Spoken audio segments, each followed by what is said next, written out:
नमस्कार मंडळी. अवधूत चिंतन श्री गुरुदेव दत्त श्री स्वामी समर्थ महाराज की जय. बघा, आपण आजच्या व्हिडिओमध्ये पाहणार आहोत की अक्षय तृतीयेला आपण कशी साजरी करायची. अक्षय तृतीया हा दिवस खूप खूप भाग्यवान परशुरामाचा जन्मदिवस म्हणून सुद्धा आपण साजरा करत असतो. भगवान परशुराम हे भगवान विष्णूचाच एक अवतार आहे. अक्षय तृतीया हा दिवस माता लक्ष्मी आणि भगवान कुबेर यांची पूजा करण्याचा दिवस असतो. त्याचबरोबर सगळ्यात महत्त्वाचं म्हणजे त्या दिवशी पितरांची सेवासुद्धा करण्याचा मुहूर्त असतो. हा दिवस 3.5 मुहूर्तापैकी एक दिवस म्हणला जातो. 3.5 मुहूर्तापैकी एक संपूर्ण मुहूर्त आहे. तर आता यंदाच्या अक्षय तृतीयेला अशा काही लाभदायक वस्तू आपण खरेदी करू शकता. आणि खरं तर अक्षय तृतीयेला ज्याला कधी क्षय होत नाही, कधी संपणार नाही, या दिवशी केलेलं कार्य, या दिवशी केलेली खरेदी, या दिवशी केलेलं दान जे आहे ते अक्षय तृतीयेच्या सोबत राहतं. म्हणजे जे कधीही क्षय होत नाही, म्हणजे ते कधीही संपणार नाही. तर याची संपूर्ण माहिती आपण बघणार आहोत. बघा, अक्षय तृतीयेला आपण कशा महत्त्वाच्या वस्तू आहेत ज्या आपण खरेदी करायच्या आहेत आणि घरी आणायच्या आहेत. बघा, अक्षय तृतीया म्हटलं तर लोक घर, गाडी, सोनं, नाणं या सगळ्यात महत्त्वाच्या गोष्टी खरेदी करतात. पण ज्याच्याकडे आहे ते आवर्जून खरेदी करावं, कारण या दिवशी केलेलं दान ज्या पद्धतीने क्षय जास्त नाही, त्याच दिवशी खरेदी केलेली वस्तू ही सुद्धा क्षय होत नाही, नेहमीच तुमच्यासोबत असते. आता सर्वप्रथम बघूया की आपण काय खरेदी करायची आहे. आता अक्षय तृतीयेची तिथी ही तृतीया तिथी आहे. ही 19 तारखेला दुपारी 3:39 आहे. म्हणजेच उदय तिथीनुसार तृतीया तिथी ही 19 तारखेलाच आहे. आणि आपल्या सगळ्यांनाच 19 एप्रिलला रविवारी या दिवशी अक्षय तृतीया साजरी करायची आहे. पितरांसाठी अतिशय महत्त्वाचा दिवस, म्हणजे खूप महत्त्वाच्या सेवा करायच्या आहेत. माता लक्ष्मी, विष्णू, कुबेर यांच्या सोबत सुद्धा पितरांची सुद्धा आपल्याला सेवा करायची आहे. आता कुठल्या वस्तू आहेत ज्या आपण खरेदी करू शकतात. सोन्याचे भाव बघितला गेला तर तो भरपूर वाढलेला आहे, तो गगनालाच गेलेला आहे. तो गुंजभरही सोनं घेणं सामान्य माणसाच्या आवाक्याच्या बाहेर आहे. सोनं खरेदी करू शकत नाहीत. पण एक सांगायचं आहे, जर काय खरेदी केलं तर कोणती वस्तू करायची आहे तर त्यामुळे आपल्याला आनंद मिळतो. परमेश्वर हा फक्त भक्तीचा भुकेला आहे. देवघरात एवढे मंत्र आहेत की यंत्राला जर तुम्ही बघत नसाल तर काही अर्थ नाही. आणि मी तुम्हाला सांगते की तुम्ही कोणती वस्तू घ्यायची आहे जेणेकरून तुम्हाला आनंद मिळेल. बघा, तुमच्याकडे होणार असेल तरच तुम्ही या वस्तू खरेदी करा, नाही तर काहीच खरेदी करायची गरज नाही. ज्या वस्तू महत्त्वाच्या आहेत त्याच तुम्ही अक्षय तृतीयेला खरेदी केल्या पाहिजे, ज्याने आपल्या आनंद मिळेल, ज्याचा खरंच आपल्याला गरज आहे. सगळ्यात आधी तर अक्षय तृतीयेला माठ खरेदी करा. वैशाख महिना सुरू होत आहे आणि अंगाची लाही होत आहे. आणि आधीच्या काळात एक होतं की अक्षय तृतीयेला माठ खरेदी करून ठेवला जायचा. आणि आजकाल ह्या होळीने होती लगेच आपण माठ भरून आणतो. अर्थात तेवढं उन्हाळा आहे, आजकाल वातावरण फार वेगळं झालेलं आहे. माठ हा आधीच खरेदी करावा लागत आहे. अशा पद्धतीने पितरांच्या सेवेला करा. आणि केळीची खरेदी केली जाते. आणि दान करायचं असेल तर केळी खरेदी करून ते सुद्धा तुम्ही दान करायचे आहे, किंवा तुम्ही तुमच्या पितरांच्या नावाने करा. केळी आपण नेहमी दान करत असतो, किंवा एखादीला तुम्ही माठही दान करू शकता. गावाकडे किंबहुना शहरामध्ये सुद्धा पानपोई आहे, मोठे आहे, ज्याला आपण रांजण म्हणतो. गावाकडे हा शब्द रांजण भरून ठेवले जातात, माठ भरून ठेवले जातात. किंवा येणारे, जे आपण पानपोई म्हणतो, येणारे जाणारे सगळे त्यासोबत पाणी पितात. आणि त्यांना जरा बरं वाटलं की ते माठाला खरंच या दिवशी खूप महत्त्व आहे. तर तुमच्या घरात माठ भरलेला नसेल, किंवा तुमच्या घरात माठ नसेल, तर तुम्ही अक्षय तृतीयेच्या दिवशी अवश्य खरेदी करावा आणि तो भरून ठेवावा. काही ठिकाणी असं होतं की जिथे पाणी भरपूर ठेवलेलं असतं तिथे पितरांसाठी सुद्धा दिवा लावायचा असतो. त्याचं काय तर हेच की जेव्हा तुम्ही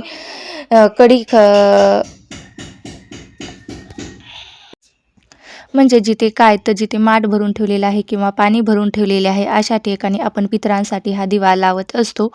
बघा, तिथे पितरांचं सुद्धा स्थान आहे. म्हणून बऱ्याच ठिकाणी बघितलं जातं की अमावस्येच्या दिवशी जिथे माठ भरलेला आहे तिथे दिवा लावला जातो. आता तुमच्या घरात माठ असेल तर नव्याने खरेदी करायची गरज नाही. पण जर तुमच्याकडे माठ नसेल तर तुम्ही नवीन खरेदी करा. आणि नंतर कारण आपल्याला सेवाही तेवढीच करायची आहे आणि चांगलं कर्मही तेवढंच करायचं आहे. दुसरं येतं लक्ष्मी. लक्ष्मी ज्याला आपण शिरई झाडू म्हणतो. होय, तर अक्षय तृतीयेला लक्ष्मी स्वरूप जी झाडू आहे किंवा झाडू आहे ती तुम्ही खरेदी करू शकता.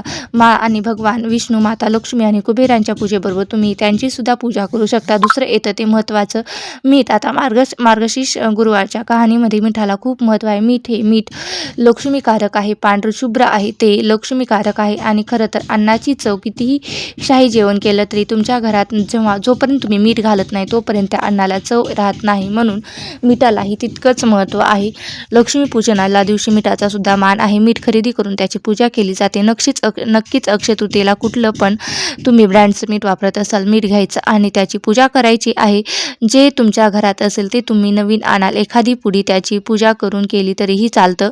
आता तिसरं येतं ते म्हणजे महत्त्वाचं पिवळी मोहरी. होय, पिवळी मोहरीसुद्धा महत्त्वाची आहे. दर अमावस्येला आपण कालभैरव अष्टकांचं पठण करत असतो पिवळी मोहरी हातात घेऊन. तर ती पिवळी मोहरी तांत्रिक म्हणजेच आपल्याला काही वाईट करायचं नाही, पण आपल्या घराचे जेव्हा सेवक करत असतो तेव्हा पिवळ्या मोहरीचा वापर केला पाहिजे. म्हणून ती पिवळी मोहरीला खूप जास्त महत्त्व आहे.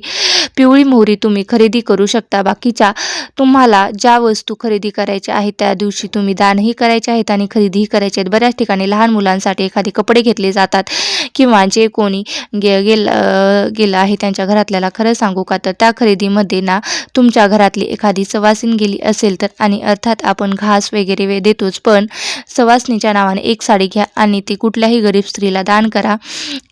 तुमच्या घरातला एखादा व्यक्ती गेला असेल तर तो धोतर वगैरे घालत असेल तर, पायजमा घालत असेल तर ते घ्या आणि तुम्ही एखाद्या व्यक्तीला दान करा. या दिवशी दानाला खूप जास्त महत्त्व आहे.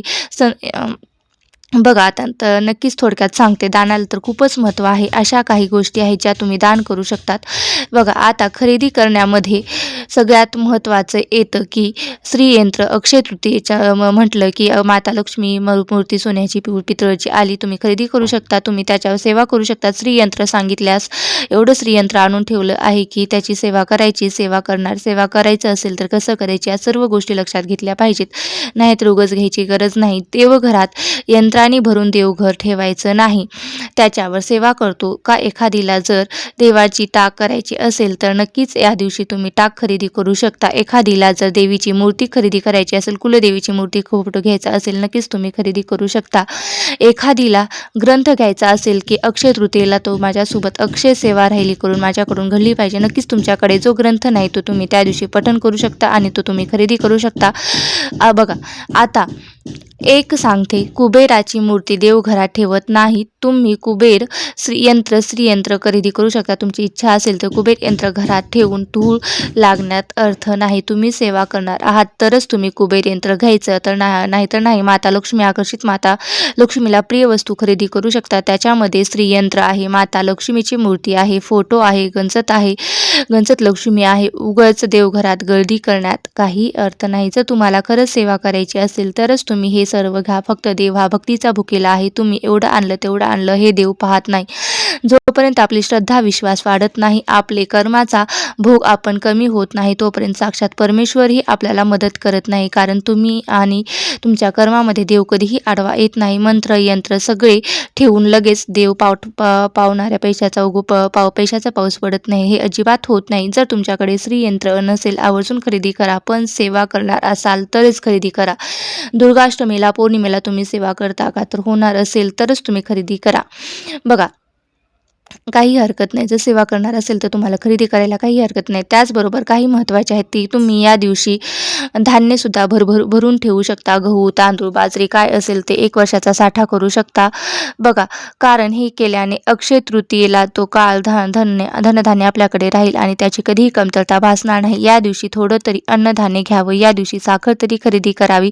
या दिवशी तांदूळ तरी खरेदी करावे. चांदी शुक्राचं प्रतीक आहे. पांढऱ्या शुभ्र वस्तू तुम्ही खरेदी करू शकता. आणि जर तुमची इच्छा असेल तर तुम्ही त्याच्यामध्ये धान्याचा खूप मोठा हातभार आहे. गहू, तांदूळ, ज्वारी जी काही तुम्ही वर्षभर लागता त्या अन्नधान्याचा तुम्ही साठा करू शकता. म्हणजे त्याचा काय क्षय होत नाही आणि ते कधीही संपणार नाही. घरातही कधी अन्नधान्याची कमतरता भासणार नाही. बघा अशा प्रकारे तुम्ही अन्नधान्याचा साठा करून म्हणजे अन्नधान्य हे अक्षय तृतीयेच्या दिवशी खरेदी शकता. आता उंबरठा लावायचा आहे तर खरेदी करू शकता. त्याचबरोबर तुम्हाला तोरण खरेदी करायचं असेल तर तेही तुम्ही खरेदी करू शकता. ज्या वस्तू आपण घरात नाही त्या आपण सर्व वस्तू ह्या अक्षय तृतीयेच्या दिवशी खरेदी करू शकतात. खरं तर सगळ्यात महत्त्वाचं आहे की मीठ आणि माठ किंवा केळी जे आपण म्हणत असतो की आपल्याला लक्ष्मी ज्याला आपण झाडू म्हणत असतो तसेच या सुद्धा वस्तू आपल्याला अक्षय तृतीयेच्या दिवशी खरेदी करायच्या आहेत. अन्नधान्याचा साठा या दिवशी मातीशी वस्तू खरेदी केली करू सुद्धा चांगलं गेलेलं असतं. कुठल्याही धातूची वस्तू तुम्ही खरेदी करू शकता लोखंड सोडून असं म्हटलं जातं की साडी खरेदी केली नाही करायची तर साडीसुद्धा तुम्ही साडीसुद्धा खरेदी करू शकतात. एक लक्ष्मी असते आणि लोखंडाची असते. मग म्हणतात की तवा कढई लोखंड अशा यावर्षी म्हणजे ज्याला आपण खरेदी करू शकतो का कुठलीही धारदार वस्तू खरेदी करू नये म्हणजे कातर किंवा सुई आहे किंवा सेफ्टी पिन वगैरे आहेत तर अशा ज्या टोकदार वस्तू आहेत त्या आपल्याला या दिवशी खरेदी करायच्या नाहीत म्हणजे या काळात खरेदी करू नये म्हटलं गेलं की बाकी तुमची इच्छा. अक्षय तृतीयेला दानधर्म खरेदी करणं याला खूप महत्त्व आहे. अशा प्रकारे तुम्ही अक्षय तृतीयेला सोनं चांदी राहू द्या पण या मौल्यवान वस्तू नक्की खरेदी करा म्हणजे माता लक्ष्मीचा तुमच्यावर प्रसन्न होईल आणि ती आशीर्वाद भरभरून आशीर्वाद देईल. श्री स्वामी समर्थ. जय जय स्वामी समर्थ.